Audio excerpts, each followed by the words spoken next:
अस्सलाम वालेकुम। दोस्तों, अक्सर दोस्तों के सवाल आ रहे थे कि गंदम को यूरिया खाद किस तरह डालें, क्योंकि गंदम को यूरिया खाद डालने का सीज़न चल रहा है और यूरिया माशाल्लाह मिल नहीं रही। अगर किसी काश्तकार भाई को मिल रही है तो वो सवाल कर रहे हैं कि भई इसको भी किस तरह इस्तेमाल करें? पहला पानी लगा दिया है, पहला पानी लगा रहे हैं या दूसरा पानी लगा रहे हैं। कुछ दूसरा लगा रहे हैं, कुछ पहला लगा रहे हैं, गंदम को यूरिया खाद नहीं दस्तयाब।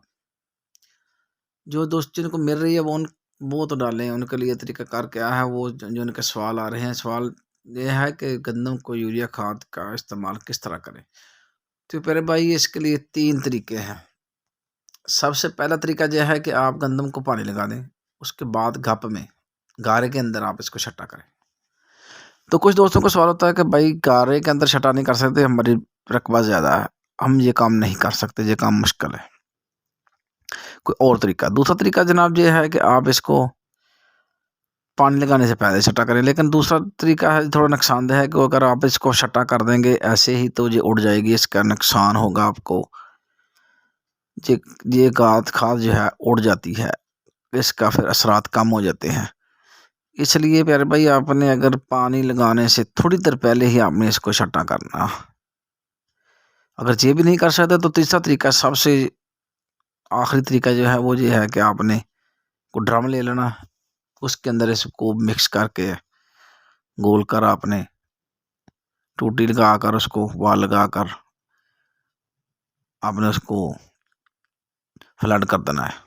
बट जब आप ये काम कर लेंगे तो अगर ये इसके लिए ज़मीन का मैरा और बारी मैरा होना ज़रूरी है।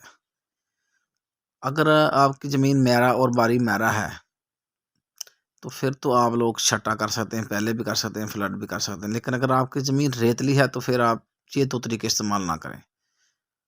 आप क्या करें, पानी लगाएँ और पानी लगाने के बाद आप छटा कर दें। ये रेतली ज़मीनों के लिए बहुत बेहतर रहेगा। दूसरे तरीके जो हैं वो बारी मैरा ज़मीनों के लिए बेस्ट रहेंगे। इसी तरह आप दूसरा पानी जब लगाएँ उस वक़्त भी यही फ़ार्मूला इस्तेमाल करें। जो आपको तीनों में से आसान लगे वो बारी मैरा ज़मीनों वाले कर लें, लेकिन रेती ज़मीन वाले जो हैं पानी लगाने के बाद ही छटा करें, ताकि गन्नम की फसल को नुकसान न हो, फ़ायदा हो।